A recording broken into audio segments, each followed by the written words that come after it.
नमस्कार दर्शकों, Pankaj astro channel पे आपका बहुत बहुत स्वागत है। मैंने आपको पिछली कड़ी में बताया था कि हम अपने घर में कैसे सरल सहज और बातों बातों में वास्तु को जानकर अपना निवारण कर सकते हैं और इससे आपका बहुत बड़ा पैसा बचेगा। आपको किसी महावास्तु वाले को या वास्तु एनालिस्ट को नहीं बुलाना पड़ेगा। आप खुद ही अपना 80% जो है वास्तु घर का सुधार सकते हो, क्योंकि जो आएगा वो तो देखो उसने बहुत मेहनत की होती है और अच्छी फीस वो लेता है। हम जाएंगे तो हम भी लेंगे, लेकिन मैं आपको जो भी बता रहा हूँ वो आपके बहुत अगर आप उसको सीख गए तो कुछ भी नहीं है। आप 16 पद का, 32 पद का और 45 देवताओं वाला वास्तु ना जानकर खाली 5 तत्वों को बैलेंस करना सीख लीजिए। तो आप देखेंगे कि आपको उससे उसकी जो बारीकियां हैं उससे कहीं ज्यादा आपको फल इसमें मिल जाएगा और आपका निवारण हो जाएगा। आज मैं उसी वास्तु को लेकर एक नई चीज और बता रहा हूँ जो कि हमारे घर में आम हमारी बहन बेटियों के लिए परेशानी का विषय बनती है और हम जान नहीं पाते। हम पूजा करते हैं, पाठ करवाते हैं, दुनिया भर का उसका जो है अपना उपाय ढूंढते हैं, लेकिन हमारा कोई निवारण नहीं हो पाता है। कारण उसके अंदर जो सूक्ष्म कारण मिलता है तो जब हम देखते हैं कि उसका कारण होता है वास्तु क्योंकि ये 5 तत्वों की साइंस है। जब ये बिखर जाती है ये ऊर्जा, तो विकृत होकर ये हमारे को जो है बजाय अच्छे फल के दुष्परिणाम देना शुरू कर देती है। और यही कारण है जो मेरा आज का विषय है कि मैंने बहुत ऐसे घर देखे हैं जिनमें घर की बच्चियां बहुत स्किलफुल है, इंटेलेक्ट है, हाईली मतलब एजुकेटेड है, सुंदर है, लेकिन शादियां नहीं हो रही हैं। तो कारण क्या है इसका, वही आज आपको बताने जा रहा हूं। और जो हम एक्सपेक्ट नहीं कर सकते कि भाई इस बच्ची वो परमात्मा की मतलब जो है उससे वो उसको कुछ कर्स है, वो इतनी सुंदर भी नहीं है, कुरूप है या कैसी है। वैसे मैं कुरूप शब्द नहीं कहना चाहूंगा, माफी मांगता हूं, क्योंकि कुरूप तो सब सुंदर ही है, अपने बच्चे सबको सुंदर होते हैं। लेकिन ऐसी लड़कियां बहुत अच्छे घरों में बहुत सुंदर लड़के मिल जाते हैं और बहुत जल्दी शादी भी हो जाती है।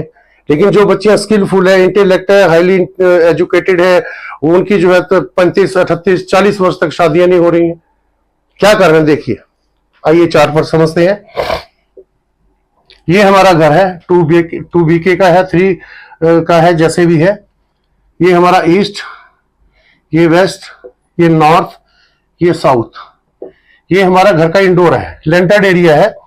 इसमें अगर हमने पहले भी बताया था कि यहां पृथ्वी तत्व है, यहां से यहां और यहां से यहां ये जो है हमारा फायर का है, ये अर्थ एलिमेंट है, और यहां से यहां ये हमारा वाटर एलिमेंट है, और यहां से यहां ये हमारा एयर एलिमेंट है, और ये हमारा ब्रह्म स्थान, ये स्पेस है, स्पेस। अब इनके एट्रीब्यूट्स मैंने आपको पहले बताए हैं कि जो अर्थ में अगर आपने घर में उस बेटी को जो स्किलफुल है, वेल एजुकेटेड है और उसकी शादी करने की एज है और वो शादी नहीं हो रही है, तो आप ये 100% मान लीजिए कि आपने उसका जो बेडरूम है वो यहां दे रखा है, इस कमरे में। 100% आप इसको नोट कीजिए कि अगर आपने गलती से यहां लड़की को बेडरूम दे रखा है पूरे घर के अंदर इस कॉर्नर में, तो कभी लड़की की शादी होगी नहीं। अगर आप बाहर से कहीं से रिश्तेदारी से, उसके नानके से, बुआ मामे के घर से कर भी दोगे, होटल से कर दोगे, तो भी वो लड़की शादी के बाद लड़ झगड़ कर घर में ही टिकेगी और घर में ही आएगी और वहां जमकर बैठ जाएगी और घर का भी माहौल खराब करेगी और पूरे घर पे रूल भी करेगी। ये भी बता दो साथ में, घर पे आके रूल भी करेगी, बाकी घर का माहौल करेगी, जीना खराब करेगी। ये उसके बस की बात नहीं होगी। ये scientific attributes of the elements, ये समझने की बात है। तो इसलिए अब इसको समझिए, तो उसको तुरंत वहां से हटाकर इस कॉर्नर में आप एयर एलिमेंट में ले लीजिए। अगर आपके पास यहां कमरा है, और वहां से तो बिल्कुल ही हटा दीजिए, यहां से तो बिल्कुल ही हटा दीजिए। यहां बिल्कुल नहीं उसका हमें बेडरूम चाहिए, और ना उसका जो टाइम स्पेंड करती है यहां ना बैठे हो। इससे तो यहां पे आ जाए, लिविंग रूम में आ जाए, कहीं कॉमन हॉल में आ जाए, कहीं भी आ जाए, यहां जाए, यहां जाए, यहां जाए, इस एरिया में कहीं भी आ जाए। नहीं तो ये इसका प्रॉपर प्लेस ही है। तो बिल्कुल टाइम से उसकी शादी अच्छे घर में होगी, टाइम से जाएगी और अच्छी खुशियां लेकर आएगी, खुशियां लेकर जाएगी। ये आप नोट कर लीजिए। और इसके साथ ही एक चीज, इतनी मैं लंबी वीडियो नहीं कहा, बेटा और बेटी दोनों के बारे में समझ लीजिए। यही पोजीशन अगर लड़के के साथ हो, हमारा बेटा अगर शादी लायक है और उसकी शादी नहीं हो रही है, तो आप ये है उसके लिए शादी का प्लेस। ये साउथ से लेकर साउथ ईस्ट, अगर यहां पर कहीं टॉयलेट आपने दे दी फायर साउथ ईस्ट में आपने टॉयलेट दे दी, वाटर टैंक मतलब एंटी एलिमेंट, फायर का एंटी एलिमेंट कौन होगा? वाटर होगा।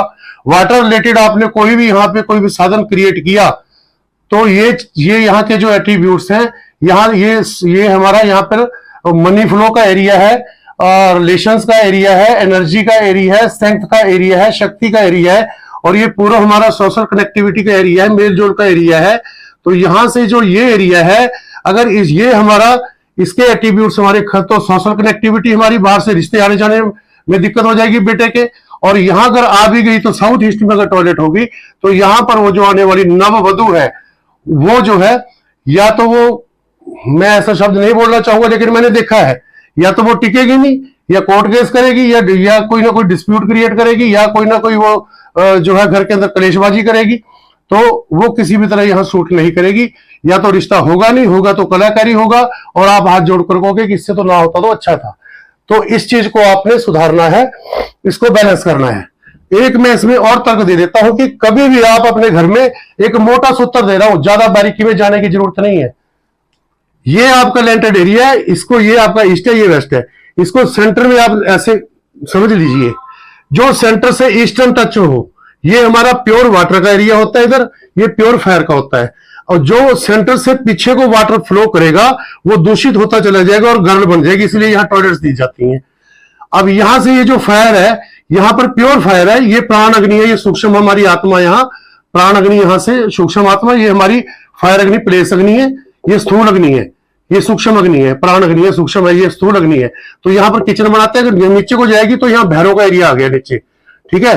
ये कूड़ा, शमशान, मृत्यु, मतलब बुझी हुई डिस्ट्रक्टिव फायर जिसको बोलते हैं, ये क्रिएटिव फायर, डिस्ट्रक्टिव, ये क्रिएटिव वाटर, ये डिस्ट्रक्टिव वाटर, ये जो है ये दूषित आएगा, दूषित फायर, दूषित वाटर, ठीक है। नहीं तो इसको आपने टॉयलेट जो है या तो यहां पर दे, जहां पर ये साउथ वेस्ट का एरिया आता है, या आप यहां पर दे दीजिए जहां वेस्ट नॉर्थ वेस्ट का एरिया आता है, यहाँ पर राक्षसों का स्थान होता है, ये वैराग उसका स्थान है, हमारा डिप्रेसिव प्लेस होता है, ये एक्सपोजल है, तो यहां पर आप दे दीजिए। मैं मोटी बात कर रहा हूँ रिलेशंस की, लड़की और बेटे के चक्कर में, तो बेटे के चक्कर में आपने ये प्लेस जो है बिल्कुल प्योरीफाई करना है, इसको बैलेंस मेंटेन करना है। तो ये चीज आप समझ लीजिए, और बाकी फिर हम मिलते हैं आपसे अगली किसी और बात को लेकर, अगली जानकारी को लेकर। तब तक के लिए नमस्कार दोस्तों।